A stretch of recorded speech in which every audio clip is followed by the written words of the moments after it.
cordon ਦੇ ਪੂਰੇ ਪੰਜਾਬ ਦੇ ਟਾਰਗੇਟ ਦੇ ਮੁਕਾਬਲੇ 'ਚ ਲੱਗ ਬਿਲਕੁਲ ਅੱਛਾ ਹੁਣ ਮੇਨ ਜਿਹੜਾ ਨਾ ਆਪਾਂ ਮੇਨ ਗੱਲ ਤੇ ਆਨੇ ਆ ਕਿ ਦੇਖੋ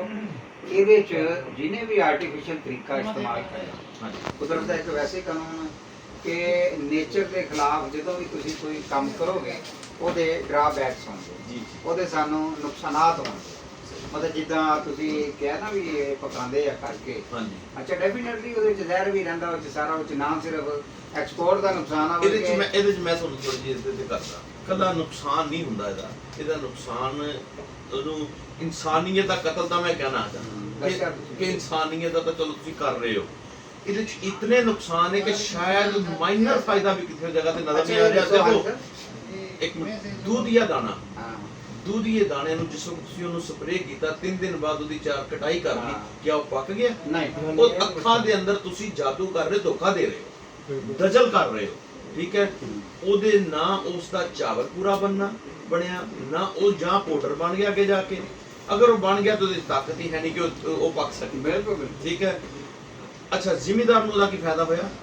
ਜ਼ਿਮੀਦਾਰ ਦਿਮਾਗੀ ਤੌਰ ਤੇ ਆਪਣੇ ਆਪ ਨੂੰ ਸਮਝ ਰਿਹਾ ਕਿ ਮੈਨੂੰ ਫਾਇਦਾ ਹੋਇਆ ਜ਼ਿਮੀਦਾਰ ਦੀ ਪੈਦਾਵਾਰ ਆਈ 35 36 33 ਮਣ ਅੱਛਾ 1000 ਰੁਪਏ ਮਣ ਕਮ ਰੇਟ ਤੇ ਵਿਕ ਰਹੀ 1000 ਰੁਪਏ ਰੇਟ ਕਮ ਵਿਕ ਰਹੀ ਉਸ ਨੂੰ ਇਤਨੇ मार्च अप्रैल मई के अंदर इतने पानी लगा के इतनी गर्मी इतने बिल पे करके ठेका देके क्या उसमें कुछ बचे नुकसान है मैं कह रहा कि अवेयरनेस की जरूरत है सिर्फ अवेयरनेस सिर्फ और सिर्फ उन्होंने गाइड किया जाए एस डीलर एसोसीएशन ਨੂੰ ਬੁਲਾ ਕੇ ਕੰਪਨੀਆਂ ਨੂੰ ਬੁਲਾ ਕੇ ਜਾਂ ਇੱਕ ਐਡ ਚਲਾ ਕੇ ਠੀਕ ਹੈ ਉਹਨੂੰ ਇੱਕ ਕਾਇਲ ਕੀਤਾ ਜਾਵੇ ਕਿ ਭਾਈ ਤੁਸੀਂ ਆਪਣਾ ਨੁਕਸਾਨ ਕੌਣ ਤਾਂ ਕਰੋ ਆਪਣੇ ਆਪ ਨੂੰ ਹਾਂ ਜ਼ਾਹਿਰ ਕੀ ਅੱਛਾ ਸਿਰਫ ਕੀ ਸਾਡਾ ਫਾਰਮਰ ਜ਼ਿਆਦਾਤਰ ਅਨਪੜ੍ਹ ਲਾਸ਼ੋਰ ਦੇਖਾ ਦੇਖੀ ਕੰਮ ਕਰਨ ਵਾਲਾ ਯਾਰ ਉਸਨੇ ਕਰ ਲਿਆ ਸੀ ਮੈਂ ਵੀ ਕਰ ਅੱਛਾ ਹੁਣ ਤੇ ਇੱਕ ਸਵਾਲ ਤੁਹਾਡਾ ਹੋਰ ਦੱਸੋ ਜੀ